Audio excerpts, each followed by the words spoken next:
What parrots are good starter parrots?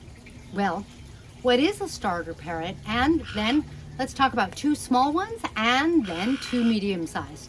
Hey guys, I'm Kaylin, the author of The Parrot Bliss Bond, a couple other books. I think I have just been blessed.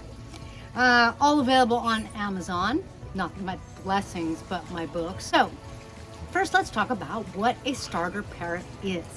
Because some people don't like this term because starter sort of implies that you're going to do something else afterwards. Like, almost like a disposable parrot.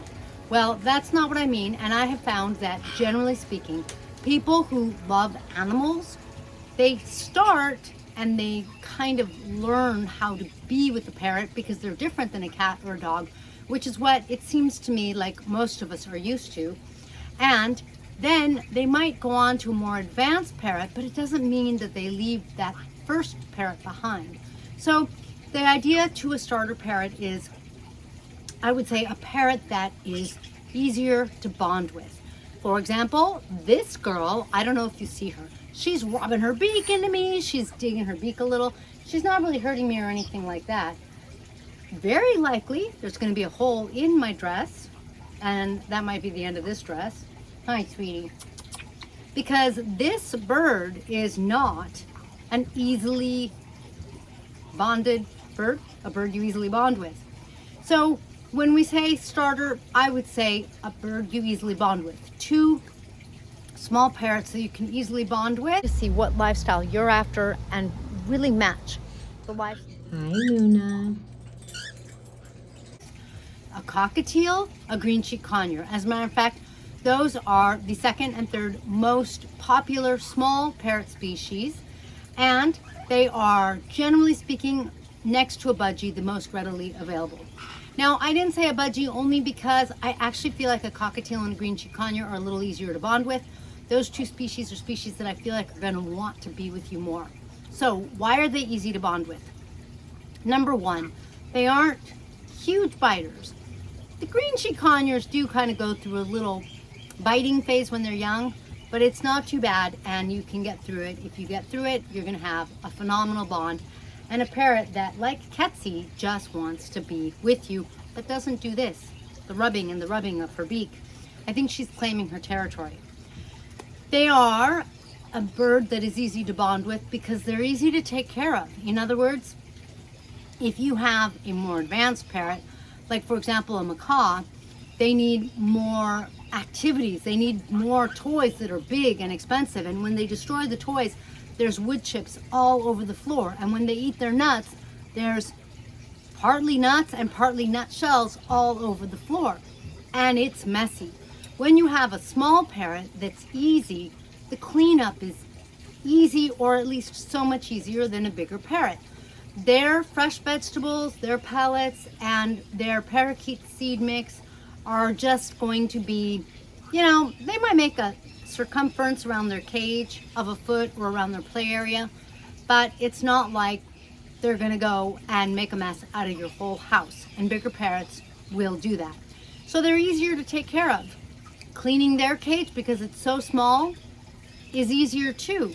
They're just not as big, they're not going to make as many poops, and they're just not going to sort of poop all over the place. For example, Ketsie, my white-bellied Kaik, she and her cage mates, they are messy. They're hardy eaters, which is great, but it means more food, more preparation. And it means kind of like making sure they have more food more often. And it also means what goes in comes out. So they make a bigger mess. More cage cleaning, more cleaning out the bottom tray because it gets messier. And more cleaning of the cage because some of their poop gets on the sides of the cage. Smaller parrots, that just doesn't tend to be as true. Those parrots that are easier to bond with, one reason they're easier to bond with is because you can spend more time focused on bonding with them instead of focusing on cleaning their cage or preparing meals for them, kind of thing. A cockatiel, they're going to do really well with nice thick leaves, spinach, kale, things like that, and little pieces of carrot, little peas. They're really easy. Green-cheeked conure is pretty much the same. So prepping things for them should be a piece of cake. If you get like those matchstick carrots, the julienne style I think they are, they're a little expensive when they're pre-cut, but that bag, you're going to be able to use it for yourself, and you're going to be able to use it to feed them, and you're not even going to notice that you're feeding them. So it is so easy. They're also easier to bond with because they are just more inclined to be more affectionate, because these are two species that are social. As a matter of fact, green cheek conures are one of the species, conures, that are the most social. That's a very social family, where oftentimes conures are just, I describe them as being like this. They're like always touching, they're always, not always like next to each other, but a lot of the time they're just very sort of like dedicated to their partnerships kind of thing. That does mean that if you have a green cheek conure, you might want to get two, because if you're not spending 24/7 with them, and if you're not sleeping with them, and you're not even spending like 7 hours a day with them, it's hard on them. They're used to 24/7. So you get them a friend, you spend time with both of them, and you're going to have no problem. They're going to be happy. They're far less likely to pluck. They're going to have someone to preen them in places you can't preen, and you shouldn't preen anyway, because those can be sexually stimulating. But whether you have a male and a female, or two of the same gender, it doesn't matter. They can do that. It's a bonding thing. But they're parrots, and they can meet each other and match that level of bonding. It doesn't mean that you are not going to be a part of their flock. They are fascinated with us. They love us. They want to be with us. If you spend time with your green cheek conures, they're going to live on your shoulder, very much like Ketsi is living on mine. Hi, Ketsi. I also have my pink galah back there. Don't worry, that tummy plucking, we adopted her that way, and it hasn't gotten worse, thank goodness. So she seems to be doing very well. And isn't she beautiful? I love her. She's awesome. All right, so these are some of the reasons that a cockatiel or a green cheek conure are just a piece of cake. And with the cockatiel, I would do the same. I would get two. Spend time with them. I don't think you're going to have any problems. I think they're still going to want to spend plenty of time with you.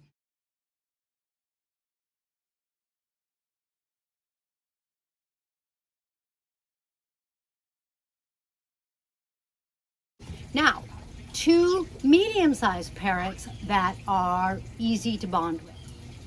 A Pioneus parrot and a Cape parrot. They are easy to bond with. It was kind of hard for me to pick two. That's just two examples, right? Pioneus parrots and Cape parrots, unfortunately, are both expensive parrots. And I was trying to think of some parrots. Oh, a Senegal. I think a Senegal would be easy to bond with. I also think that a male Indian ringneck might be easy to bond with, not a female. Males and females in this species are like men are from Mars, women are from Venus. They're like from two different planets, and if you didn't know better, you would swear they were two different species. So if you're getting a Indian ringneck and you want a parrot that's easy to bond with, make sure you get a young male, or that you're getting a tame male. Females, unfortunately, they are not really interested in bonding. They're kind of interested in doing their own thing. So there are now, I've given you 4 different parrots. The Senegal is going to be probably 1,500, maybe to 2,000. The Indian ringneck is going to be anywhere from, say 600-700 to double that. And then the Cape parrot and the Pioneus, is going to, they start around 3,000 to 5,000, and a Cape parrot, they're about 4,000, 5,000, 6,000. Sort of depends on where you get them, availability with the Indian ringnecks, what color you get, that kind of thing. So in there now you have 4 actually middle-sized parrots that are easy to bond with. Why are these easy to bond with?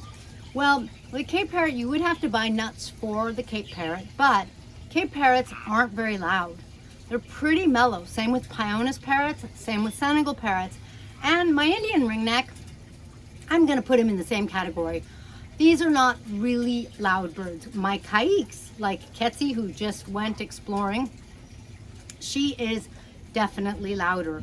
If you got some middle-sized conures, like for example, a sun conure or a blue crown conure, we're talking about birds that are going to be louder. And certainly if you go bigger than that. But there you have 4 middle-sized that, like I was saying, they're not going to be too loud. they really aren't too messy either. I don't really notice the mess that any of those four make. Not the way I notice the mess that this one makes. It is really hard not to notice this one. This one, Ketsi, my white-bellied Kaik, don't get me wrong, she bonds and she's fabulous. I love Kaiks, but they're certainly not in that easy to bond with because they're kind of bossy. You have to be able to have a loving, stern, firm hand and be a really good bird leader with them, right? Come here, step up, step up, step up, Ketsi. See what I mean? She has a mind of her own. Come here, step up. Step up. Ketsi, step up. It's okay. Come here. Come here, pretty thing. Step up. No? Step up. All right. Well, I'm giving you a good example of some of what makes it harder to bond. You can hopefully get a sense that with Ketsi, it's sort of a, and white-bellied Kaiks in general, it's sort of a bull versus bull. Who's going to be more stubborn? And look at this. She could be destructive around the home, and so it's harder to just enjoy her. When you are getting a parrot for the first time and you're starting in the experience of having a parrot, it's really nice to have a parrot that's easy to bond with, where you don't have to try to do a lot of training or a lot of cleaning. You want to just be able to enjoy them and have the experience of having that blissful bond. So whatever species of parrot you're looking at, make sure you do some research. There are definitely species that are easier to start with than others, and it can make a really big difference in your experience so that you fall in love with parrots. Once you have learned how to handle, for example, a cockatiel, then your next bird is a little easier. You're kind of used to sharp nails on their little toes, and maybe you have figured out which groomer to take them to. You're used to the beak, although cockatiel is unlikely to bite you unless they're in serious like fear or pain. So they're just going to maximize your enjoyment. Whereas Ketsi, now that she has my necklace, we're back to bull against bull. And I'm going to feel the wrath of that beak because she will not easily let go of my necklace. She always, okay, that was like a miracle. That never happens. She always gives me a hard time like, hey, finders keepers, I found it, it's mine. And those parrots that are easier to bond with, they would never do that. They won't be all beak and they won't be all biting. Have a blissful bond with whatever parrot you choose. And if you want to find out how you can support me in my mission, keep watching. While you were taking your little siesta in the infirmary, I got an email that said the damn thing wasn't even filed right.